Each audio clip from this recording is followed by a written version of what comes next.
Hey guys, I'm Chris Allman and I'm here to get you equipped to exit. So over the last several videos, we've walked through the first 4 stages of building business value and personal wealth. And while these stages of identify, protect, grow, and harvest were quite demanding, today's stage is all about preserving. So today's stage, manage, takes a sharp turn from building value and wealth, and it employs a new skill set. It's one that most of the owners that I've worked with and talked with over the years just aren't as familiar with, but it is crucial to your long-term success and the preservation of all that you've built. So when it comes to managing wealth, consider this stage as your defense mechanism, right? It's about ensuring that the value you extracted from your business remains secure and that it continues to prosper over time. So what is it that goes into managing your wealth? Well, let's take a look. So in the harvesting stage of the process, you may have looked into utilizing a trust in order to lower your tax burden. Now in the management stage, a trust can really play a major role in preserving your wealth, right? So trusts aren't only for the ultra wealthy, which is oftentimes kind of what people think, but in fact, they're actually a very practical and powerful tool to safeguard your wealth and ensure care for your family, right? So there are many types of trusts and each one can serve a different purpose. So some reduce taxes and some transfer wealth to the next generation more efficiently. Others protect your wealth from liabilities and really, just help generate income over time. So it's definitely a crucial instrument to consider when managing your wealth. So another tool in the wealth management chest is insurance, which is, it's typically nobody's favorite topic and it's often perceived as a grudge purchase, right? You're not really excited about buying it. But at this stage in the manage process, insurance can really be your best friend when you have the right type.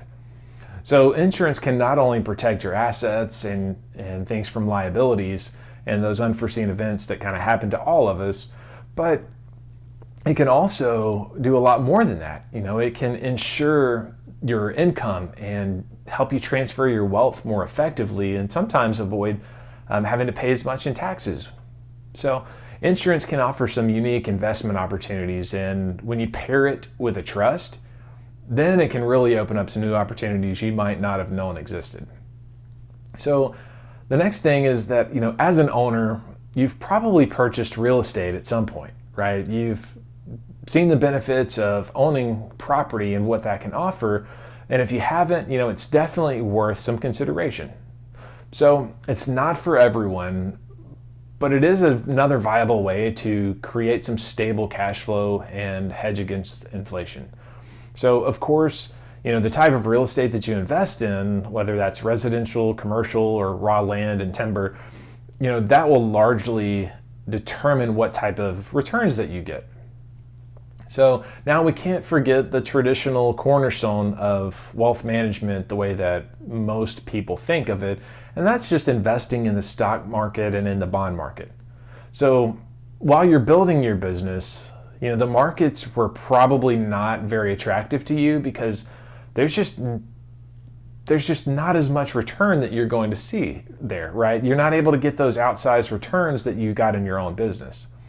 So however, now that you're in the manage stage, now that you're past your exit, you don't necessarily need the highest returns, right? It's about reducing the volatility and getting more stability.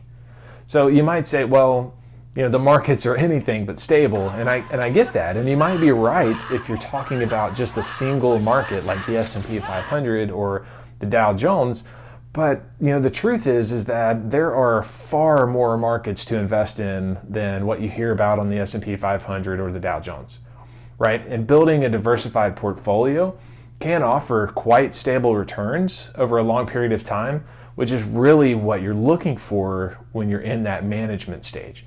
Right, so don't be put off by the stock market and the bond market because those can be really great tools to help you accomplish your goals. One more time. Here we go. And what about philanthropic giving? right? So I don't want to fail to mention that, because a lot of people just see it as a noble act of kindness to support a charity, but in reality, it can also be a huge strategic move.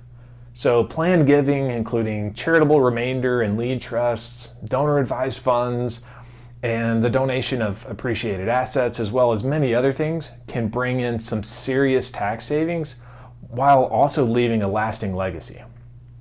So now that we've gone through some of the components to managing our wealth, one thing that you really want to make sure that you remember is that it's not a one-time set it and forget it endeavor, right? Wealth management, it requires attention. So just like you wouldn't choose one strategy to grow your business and then never divert from that strategy, you won't want to use just one strategy for managing your wealth and just never change it, right? So your plan is constantly going to change. You're going to have unique opportunities come up over time, and you want to be able to evaluate which one of those opportunities you want to take advantage of and which ones might not be the right fit. If you enjoyed today's video, I'd love to hear your thoughts, so drop me a comment below. I'd love it if you'd hit that like button and give me a follow or shoot me an invitation to connect over on LinkedIn. It's always great to connect and share ideas. If you're looking for more specific advice on how to build out your exit strategy, or you're starting to consider what your next stage of life might look like, then let's schedule a free strategy call and let's just talk about where you're at in that process. I'd love to know what you're working on, what kind of doubts you have, what fears you might have, and how we can get you to that place so that you can feel comfortable moving into that next stage. So as always, thank you for your time, and thanks for watching this video, and I look forward to talking with you soon.